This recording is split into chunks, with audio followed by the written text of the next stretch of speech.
La différence majeure entre l'Indonésie et la Malaisie, c'est que ici, j'ai enfin des trottoirs. Enfin, je suis pas obligé de marcher sur la route et de risquer ma vie.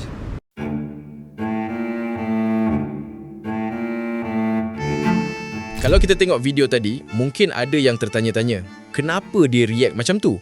Sebenarnya, reaksi macam tu memang sangat wajar. Sebab selama ni, ramai orang barat kenal Indonesia sebagai negara terbesar di Asia Tenggara. Malah, ada juga yang ingat Indonesia negara paling besar dan paling maju kat rantau ni. Kat barat, Indonesia memang dah cukup terkenal dan selalu digambarkan macam syurga pelancongan. Tapi bila datang sendiri, ramai yang terkejut sebab apa yang mereka tengok tak sama langsung dengan apa yang mereka bayangkan.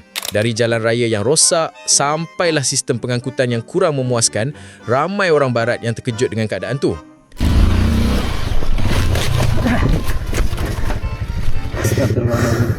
Buka dengan baik ni. Gila.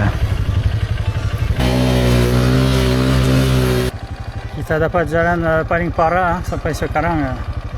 Dari perjalanan di Indonesia memang gini ya, sampai tidak bisa jalan lagi ya. Orang sangat baik. Bantu saya. Aduh.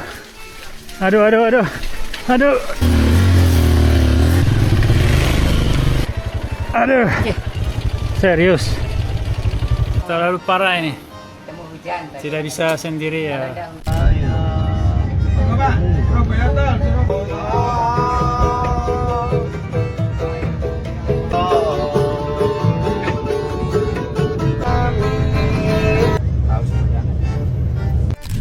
Sebab tu ramai orang barat mula membandingkan Indonesia dengan Malaysia. Contohnya macam Mak Saleh dari Perancis yang kita tengok dalam video awal tadi. Mereka tahu Malaysia dan Indonesia ialah negara serumpun. Jadi mereka nak tengok sendiri apa sebenarnya perbezaan antara dua negara ni. Dan macam yang kita tengok tadi, ramai yang rasa perbezaan antara Malaysia dan Indonesia memang jauh bezanya. Kalau ada yang pernah pergi ke sana, mungkin akan lebih bersyukur dengan apa yang kita ada kat Malaysia hari ni.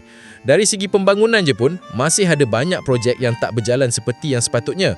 Jalan raya yang rosak dan beberapa kemudahan awam yang kurang memuaskan. Isu rasuah dan birokrasi juga antara benda yang selalu diperkatakan dekat sana. Sebab tu, ramai orang barat yang datang ke Malaysia rasa kagum dengan kemajuan negara kita. Ah Mina, l'Indonésie c'est bien les gars, mais la Malaisie c'est cool aussi. Regardez tout ça. J'ai l'impression que je suis à London. Je sais pas. Non, c'est cool. Welcome to the Genting Highlands. We had an amazing day in the Genting Highlands. We got the cable cars up. Here's me having a coffee at 7-Eleven, a caramel latte. It was in preparation for how big this place was going to be. Absolutely huge. There's indoor amusement parks and so much more. There's so many levels to this shopping centre. It just seems to go on and on and on. Then we had a look at the indoor amusement park. There's so many different rides. One was closed, but we could see a lot of people on the rest of them. There's so many games and prizes you could win here, almost like some of the outdoor markets we've seen in Asia previously. Here was a cat hall. Such amazing cat street art. And then there's these lights that have you excited for Christmas. Just so many people everywhere. And it was really, really busy, but still, we really had a nice day. Then we headed back down on the cable cars. The weather wasn't so good when we went back down, but we still had so much fun. It cost 25 ringgit each way, but that was really good because we got the bus from KL Central and then we headed back down. Our first day in Georgetown, Malaysia. It's actually pretty nice place, pretty peaceful. People are kind of to themselves, I guess.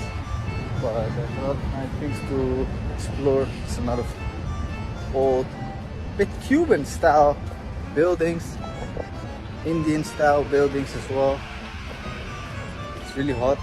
It's not that cheap. I just came from Thailand, so that's a bit of a financial shock. But overall, it's a really nice place. A lot of nice things to explore, so definitely put it on your list. Ya, memang kita patut bangga dengan kemajuan yang dah dicapai oleh negara kita.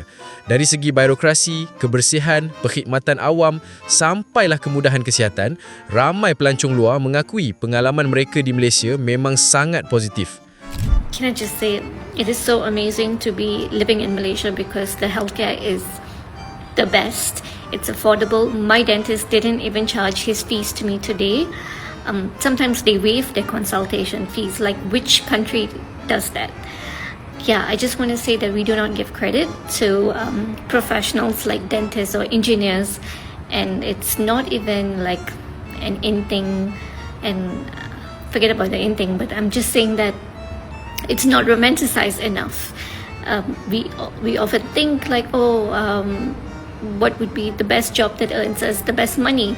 But you know, your doctors like endodontists, they do the hard route because they want to do it, they want to make an impact.